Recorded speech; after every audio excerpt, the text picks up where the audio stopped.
जान लें। आगे देखेंगे सरकार का बड़ा फैसला, पान तंबाकू से रोक हटी, रेड जोन में भी चलेगी टैक्सी। जानिए इससे जुड़ी सभी बातें। लेकिन उससे पहले इस वीडियो को बनाने में मुझे बहुत मेहनत लगती है और इस मेहनत के लिए वीडियो को आप एक छोटा सा लाइक जरूर कर दें। फटाफट से ले चलते हैं आपको हमारी आज की सबसे पहली और बड़ी खबर की तरफ। क्या भारत में एक बार फिर 15 जून तक बढ़ सकता है लॉकडाउन? देश भर में संक्रमित मरीजों की संख्या में लगातार इजाफा हो रहा है। इसी के चलते सरकार ने लॉकडाउन को 31 मई तक बढ़ा दिया, लेकिन तमाम कोशिशों के बावजूद संक्रमण फैलता ही जा रहा है। मरीजों की संख्या 1 लाख से भी ज्यादा हो चुकी है। ऐसे में एक बार फिर लॉकडाउन बढ़ने की आहट शुरू हो गई है। बता दें कि देश में लॉकडाउन का चौथा चरण चल रहा है, जो कि 31 मई को समाप्त हो जाएगा। सूत्रों के अनुसार लॉकडाउन को 15 जून तक बढ़ाया जा सकता है। हालांकि इसको लेकर कोई आधिकारिक बयान नहीं आया है। एक न्यूज चैनल के मुताबिक गृह मंत्रालय राज्यों के साथ मिलकर लगातार निगरानी कर रहा है। सूत्रों का कहना है कि गृह मंत्रालय राज्य सरकारों के साथ तालमेल से लॉकडाउन 4 की समीक्षा में जुटा है। इसको लेकर समीक्षा रिपोर्ट तैयार की जा रही है। सभी राज्यों से लॉकडाउन की रिपोर्ट मांगी जाएगी। इस रिपोर्ट के बाद केंद्र सरकार लॉकडाउन बढ़ाने को लेकर निर्णय ले सकती है। दोस्तों, इसी बीच मौसम बहुत रुख बदल रहा है। कहीं पर बहुत तेज बारिश हो रही है, आंधी चल रही है, तो कहीं पर गर्मी से बुरा हाल है। सोमवार 25 मई से नौतपा शुरू हो चुके हैं। इन दिनों में पूरे 9 दिनों तक धरती से सूर्य की दूरी कम हो जाती है, जिसके चलते तापमान में वृद्धि होगी और 9 दिनों तक झुलसा देने वाली गर्मी लोगों को बेहाल कर देगी। लेकिन इसी बीच कई राज्यों में बारिश की भी संभावना बन रही है। कुछ राज्यों में तो 26 से 28 मई तक भारी बारिश का अनुमान है। भारतीय मौसम विभाग IMD के अनुसार 24 से 28 मई तक असम, मेघालय और अरुणाचल प्रदेश में कुछ स्थानों पर भारी से बहुत भारी वर्षा होने की संभावना है, क्योंकि बंगाल की खाड़ी से लेकर पूर्वोत्तर राज्यों में निचले स्तरों पर तेज हवाएं चलेंगी जो बारिश करेंगी। 26 और 27 मई को भारत के कुछ हिस्सों में भारी वर्षा होने की संभावना है। इसके चलते भारत के उत्तरी भागों में हवाओं का तापमान 40 डिग्री सेल्सियस तक नीचे जाने की उम्मीद है। दोस्तों, इस चैनल पर हम आपको देश और दुनिया भर की सबसे बड़ी खबरें सबसे पहले बताते हैं। अगर आपको भी दुनिया भर की खबरें सबसे पहले चाहिए तो चैनल को बिना भूले नीचे दिए लाल बटन को दबाकर सब्सक्राइब जरूर कर दें और बेल आइकन प्रेस कर दें। अगर लॉकडाउन में रद्द हुई थी आपकी ट्रेन तो रेलवे काउंटर पर जाकर लें रिफंड। लॉकडाउन से पहले रेलवे काउंटर से टिकट कटाने वालों के लिए राहत की खबर है। 22 मार्च से पहले टिकट कटाने वाले लोगों को रिफंड मिलना शुरू हो गया है। महामारी के मद्देनजर 22 मार्च से रेलवे ने अपनी नियमित यात्री सेवाओं को रद्द करने का फैसला लिया था। रेलवे ने अपनी नियमित सेवाओं को 22 मार्च से 30 जून तक बंद करने का फैसला किया हुआ है। इस दौरान यात्रा के लिए जिन लोगों ने टिकट कटाया था वो अब रेलवे काउंटर पर जाकर अपना रिफंड ले सकते हैं। बता देंगे रिफंड के लिए रेलवे ने 6 महीने की छूट भी दी है। अब 1 जून से 200 ट्रेनें चलाने रेलवे जा रहा है। इसके लिए बुकिंग 22 मई से शुरू हो चुकी है। इस वीडियो को देखते रहिए दोस्तों, क्योंकि आगे आने वाला है। भारत ने दिया नेपाल और बांग्लादेश को तगड़ा झटका। नेपाल हुआ बहुत नाराज। सैलरी, बिजली बिल और किराया देना आसान, ये सरकारी बैंक कर रही मदद। अगर आप पब्लिक सेक्टर के कैनरा बैंक के कर्जधारक हैं तो यह खबर आपके काम की है। दरअसल कैनरा बैंक ने चीनी बीमारी से प्रभावित कर्जधारकों के लिए क्रेडिट सपोर्ट का ऐलान किया है। इसके तहत कैनरा बैंक अपने कर्जधारकों को बिना किसी रुकावट के लोन मुहैया कराएगा। इस लोन को कर्जधारक अपनी तत्काल जरूरतों, बकाया, सैलरी, बिजली का बिल और किराया आदि के भुगतान के लिए इस्तेमाल कर सकेंगे। अपनी इस नई सुविधा के बारे में ग्राहकों को जानकारी देने के लिए bank SMS, call centre, email और व्यक्तिगत कॉल का इस्तेमाल कर रहा है। बैंक ने बताया कि उसने कृषि, स्वयं सहायता समूह और रिटेल कैटेगरी के अंदर करीब 6 लाख लोन को स्वीकृति दी है, जो करीब 4,300 करोड़ रुपए के हैं। वहीं बैंक ने कॉर्पोरेट और MSME को 60,000 करोड़ के एडवांस को मार्च 2020 तक स्वीकृति दी है। पान तंबाकू से रोक हटी, रेड जोन में भी चलेगी टैक्सी। जयपुर में लॉकडाउन 4.0 में सरकार ने कुछ बदलाव किए हैं। इनमें सबसे बड़ा निर्णय तंबाकू से रोक हटाने का लिया है। पार्क खुलने, टैक्सी कैब सहित कुछ अन्य गतिविधियों की भी छूट दी गई है। गृह विभाग के अतिरिक्त मुख्य सचिव राजीव स्वरूप ने इस संबंध में सोमवार देर रात आदेश जारी किए। अब तक पान व तंबाकू बेचने पर रोक थी। सार्वजनिक स्थान या कार्यस्थल पर थूकने व धूम्रपान करने पर रोक जारी है। शहर में अब करीब 35,000 पान की दुकानें खुल सकेंगी। अब रेड जोन में भी टैक्सी चल सकेगी। अब 2 महीने से बंद टैक्सी, ऑटो और कैब फिर से शुरू हो सकेंगे। एयरपोर्ट पर करीब 250 और रेलवे स्टेशन पर 500 से अधिक टैक्सी, ऑटो संचालित होते हैं। वहीं शहर में करीब 25,000 कैब हैं। कैब संचालन बाजार में आवाजाही के लिए नहीं होगा। भारत ने दिया नेपाल और बांग्लादेश को तगड़ा झटका। नेपाल हुआ बहुत नाराज। भारत ने नेपाल और बांग्लादेश को तगड़ा झटका दिया है। भारत ने इन देशों से 3 लाख टन से ज्यादा रिफाइंड पाम ऑयल के आयात की मंजूरी रद्द कर दी है। दक्षिण एशियाई मुक्त व्यापार समझौते के तहत नेपाल और बांग्लादेश को भारत को पाम ऑयल बेचने के लिए आयात शुल्क नहीं चुकाना पड़ता है। हालांकि दक्षिण एशियाई मुक्त व्यापार समझौते की जरूरी शर्त के मुताबिक दोनों देश खुद पाम ऑयल का उत्पादन नहीं करते हैं, जिसकी वजह से भारत ने आयात को रद्द करने जैसा सख्त कदम उठाया है। नेपाल और बांग्लादेश से पाम ऑयल, मसाले और टायर समेत कई वस्तुओं पर आयात शुल्क नहीं लगता है, लेकिन इसमें साफ्टा के कई प्रावधानों का दुरुपयोग किया जा रहा था। इन देशों से पाम ऑयल आयात करने के लिए अधिकृत 39 लाइसेंस रद्द कर दिए गए हैं। इनमें से ज्यादातर लाइसेंस पश्चिम बंगाल और बिहार के आयातकों के हैं। इन परमिट के जरिए सबसे ज्यादा आयात नेपाल से ही होना था। 3 लाख टन पाम ऑयल में से 2.93 लाख टन नेपाल से और 12,000 टन पाम ऑयल का आयात बांग्लादेश से किया जाना था। इसी के साथ दोस्तों, आप आगे की बड़ी खबरों में देखने वाले हैं। मोदी सरकार की इस योजना के तहत हर महीने मिलेंगे 12,000 रुपए। विस्तार से जानने के लिए देखते रहिए। साथ ही साथ सरकारी नौकरी का सुनहरा मौका, 10वीं पास भी कर सकते हैं अप्लाई। आगे देखेंगे अमेरिका के सामने झुका चीन, महामारी के बारे में ये बात कह दी। दोस्तों, मोदी सरकार की इस योजना के तहत हर महीने मिलेंगे 12,000 रुपए। मोदी सरकार ने अपने पहले कार्यकाल में वरिष्ठ नागरिकों के लिए एक स्कीम प्रधानमंत्री वय वंदन योजना लॉन्च की थी।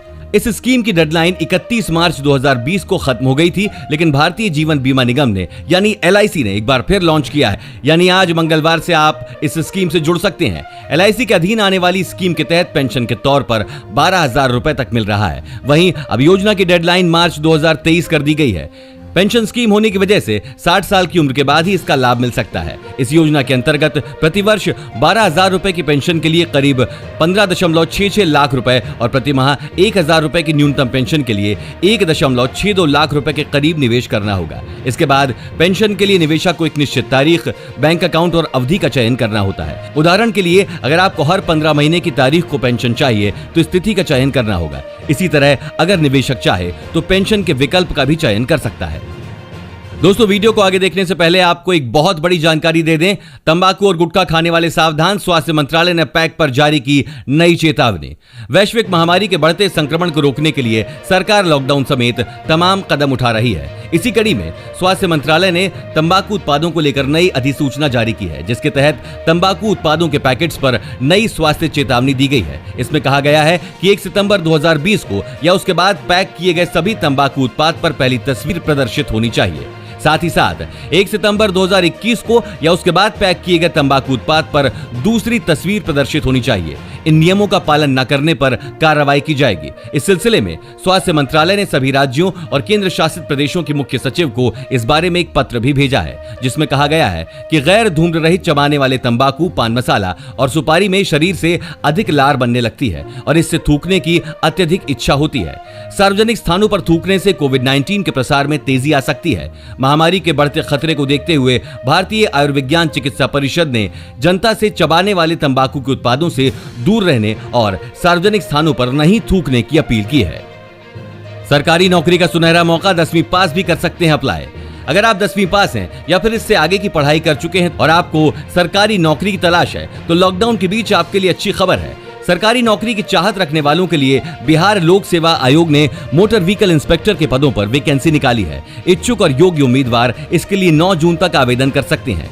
बिहार लोक सेवा आयोग के मोटर व्हीकल इंस्पेक्टर के पदों पर भर्ती के लिए आवेदन की प्रक्रिया शुरू हो गई है। इसके लिए उम्मीदवारों को 9 जून तक अप्लाई करना होगा। आवेदकों को इसके लिए ऑनलाइन आवेदन करना है। उपरोक्त पद पर आवेदन के लिए इच्छुक और योग्य उम्मीदवार को बिहार लोक सेवा आयोग की आधिकारिक वेबसाइट पर जाना होगा। नोटिफिकेशन के मुताबिक सिर्फ ऑनलाइन आवेदन ही स्वीकार किए जाएंगे। दोस्तों, इसी बीच बहुत ही हैरान कर देने वाली खबर निकलकर सामने आ रही है। आप भी सुनिए। लखनऊ में सड़कों पर बिखरे 500 के नोट। जी हां दोस्तों, लखनऊ में एक संदिग्ध बाइक सवार ने 500 रुपए के कई नोट हवा में उड़ाए। ऐसा देखकर कई लोग नोट लेने के लिए दौड़े और धक्का मुक्की करने लगे। सूचना पर पुलिस मौके पर पहुंची और उसने 3 लोगों को पकड़ा। संक्रमित नोट होने की आशंका के तहत उनको क्वारंटाइन के लिए भेज दिया है और 500 रुपए के नोटों को जांच के लिए भेज दिया गया है। इलाके में दहशत फैल गई है। ये मामला शुक्रवार को पारा के पूर्वी दीन खेड़ा डीजल पंप के करीब का है। अचानक एक तेज रफ्तार संदिग्ध बाइक सवार आया और 500 के नोट उड़ाते हुए निकला। आसपास के राहगीर और पास में खड़ी गैस सिलेंडर के डिलीवरी बॉय नोट बटोरने में जुट गए। संक्रमित नोट होने के डर से कुछ लोगों ने इसकी जानकारी पारा पुलिस को दी। अमेरिका के सामने झुका चीन महामारी के बारे में ये बात कह दी। चीन युद्ध के लिए अमेरिका की तैयारी को देखकर महामारी से संबंधित सभी प्रकार की जांच करने के लिए मान गया है। इससे पूर्व चीन ने कई बार विश्व समुदाय के द्वारा बीमारी की जांच करने के लिए नकार दिया था। WHO की एक बैठक में चीन के राष्ट्रपति ने महामारी की उत्पत्ति से संबंधित जांच करने के लिए मना कर दिया था और कहा था कि यह जांच इस वायरस के अंत होने के बाद कराई जा सकती है। चाइना के विदेश मंत्री वांग यी ने कहा कि वायरस को लेकर चीन के ऊपर आरोप लगाने और इस वायरस पर तरह तरह की बातें करने में अमेरिका के राष्ट्रपति डोनाल्ड ट्रंप की तमाम कोशिशें विफल हो चुकी हैं। वांग यी ने कहा कि इस वायरस की उत्पत्ति से संबंधित सभी स्रोतों की जांच कराने के लिए अंतर्राष्ट्रीय वैज्ञानिकों के साथ चीन काम करने के लिए पूरी तरह से तैयार है। आपको बता दें कि अमेरिका हमेशा से चीन के ऊपर इस वायरस को फैलाने और चीन के लैब में तैयार करने का आरोप लगाता आ रहा है। और इसी के साथ आप आगे देखने वाले हैं दोस्तों, 31 मई तक नहीं जमा किया बिजली का बिल तो भरनी होगी पेनल्टी, और रोडवेज शुरू लेकिन लागू हो गया बसों का बढ़ा हुआ किराया। पूरी जानकारी के लिए देखते रहिए। इजराइल का कमाल, चीन के छक्के छुड़ाएगा स्वदेशी तेजस। चीन के साथ लद्दाख और अन्य सीमाओं पर लगातार चल रहे विवाद के बीच भारतीय वायुसेना ने अपनी 18वीं स्क्वाड्रन को सक्रिय कर दिया है। इसका आदेश air force chief air marshal RKS Bhadauria ने दिया है। उन्होंने सुलूर में स्थित 18वीं स्क्वाड्रन में तैनात फ्लाइंग बुलेट्स यानी हल्के लड़ाकू विमान LCA तेजस को सक्रिय रहने के लिए कहा है। तेजस विमान पाकिस्तान और चीन के संयुक्त उत्पादक थंडरबर्ड से कई गुना ज्यादा दमदार हैं। अंतर्राष्ट्रीय स्तर पर जब तेजस की प्रदर्शनी की बात की गई थी तब पाकिस्तान और चीन ने थंडरबर्ड को प्रदर्शनी से हटा लिया था। यह बात है बहरीन इंटरनेशनल एयर शो की। तेजस चौथी पीढ़ी का विमान है, जबकि थंडरबर्ड MiG-21 को सुधार कर बनाया जा रहा है। दोस्तों, 31 मई तक जमा नहीं किया बिजली का बिल तो भरनी होगी पेनल्टी। लॉकडाउन के बीच करीब 2 माह बाद बिजली विभाग ने मीटर रीडिंग के आधार पर घर घर बिल पहुंचाने का कार्य शुरू कर दिया है। दरअसल लॉकडाउन के बाद से उपभोक्ताओं को मीटर रीडिंग के हिसाब से बिजली के बिल नहीं मिल पा रहे थे। उस दौरान बिजली विभाग ने अन्य विकल्प से उपभोक्ताओं को बिल दिए, लेकिन वो कारगर नहीं हो सके और 60-70% उपभोक्ताओं ने बिल नहीं मिलने की वजह से जमा ही नहीं किए। इस कारण बिजली विभाग को करोड़ों का नुकसान उठाना पड़ रहा था। लेकिन अब बिजली विभाग की टीम फील्ड में सक्रिय हो गई है। टीम के सदस्य लोगों के घर घर जाकर मीटर रीडिंग के हिसाब से बिल बनाकर दे रही हैं। चीफ इंजीनियर VN सिंह ने बताया कि बिजली उपभोक्ताओं के लिए बिल जमा करने की तारीख 31 मई निर्धारित की गई है। 31 मई तक बिल जमा नहीं करने वालों पर पेनल्टी लगेगी। वहीं दोस्तों, फेमस क्रिकेटर सचिन तेंदुलकर की 25वीं शादी की सालगिरह पर परिवार को दिया खास सरप्राइज। सचिन तेंदुलकर ने अपने इंस्टाग्राम अकाउंट पर एक वीडियो शेयर किया है जिसमें वो कुल्फी बनाते नजर आ रही हैं। सचिन ने इस वीडियो में यह भी बताया कि उन्होंने ये आम की कुल्फी किस तरह बनाई है। तेंदुलकर की मां भी उनकी मदद करने के लिए रसोई में मौजूद हैं। इस खास माहौल में सचिन तेंदुलकर अपने परिवार के चेहरों पर मिठास घोलने के लिए खुद एक शेफ बन गए हैं। उन्होंने कैप्शन में लिखा कि शादी की सालगिरह पर एक सरप्राइज। शादी की 25वीं सालगिरह पर पूरे परिवार के लिए आम कुल्फी बनाई। रोडवेज शुरू लेकिन लागू हो गया बसों का बढ़ा हुआ किराया। हरियाणा रोडवेज विभाग की बसों में सफर करना महंगा हो गया है। इससे अब यात्रियों को अपनी जेब ढीली करनी पड़ेगी। विभाग की ओर से बसों का किराया बढ़ाने के आदेश जारी कर दिए गए हैं। इसमें 85 पैसे प्रति किलोमीटर की बजाय बढ़ा हुआ किराया 1 रुपया प्रति किलोमीटर के हिसाब से लगेगा। किराए में टोल टैक्स की राशि अलग से जोड़ी जाएगी। 100 किलोमीटर की दूरी तक किराया 1 रुपया प्रति किलोमीटर और 100 किलोमीटर से ज्यादा पर 1.05 रुपए प्रति किलोमीटर के हिसाब से वसूला जाएगा। आज की आखिरी खबर में दोस्तों, महामारी के खिलाफ मिलकर लड़ने वाले हैं भारत और इजराइल। जाने क्या है प्लान। भारत में भी लगातार चीनी बीमारी के केस बढ़ते ही जा रहे हैं, लेकिन इसी बीच खबर आ रही है कि अब महामारी से भारत और इजराइल साथ मिलकर लड़ेंगे। इजरायली दूतावास की प्रवक्ता अबिगेल स्पिरा ने ट्वीट कर कहा, भारत और इजराइल संयुक्त रूप से महामारी की जांच के लिए शोध और विकास कार्य करेंगे। भारत में इजराइल के राजदूत रॉन माल्का ने ट्वीट किया कि मुझे गर्व है कि भारत और इजराइल के विशेषज्ञ एक साथ काम करेंगे ताकि वे पूरी दुनिया के लिए जीवन बदलने लायक समाधान की खोज कर सकें, विशेषकर महामारी से मुकाबला करने के लिए। बता दें कि इससे पहले इजराइल ने चीनी बीमारी के वैक्सीन बनाने का दावा किया था। दोस्तों, आपको क्या लगता है देश में महामारी के केसेस आना किस महीने में खत्म होंगे? हमें अपना आंसर नीचे कमेंट करके जरूर बताएं। और साथ ही अगर आपको ऐसे ही न्यूज हर रोज अपने मोबाइल फोन पर चाहिए तो बिना भूले हमारे चैनल को नीचे दिए गए लाल बटन को दबाकर सब्सक्राइब जरूर कर दें। धन्यवाद।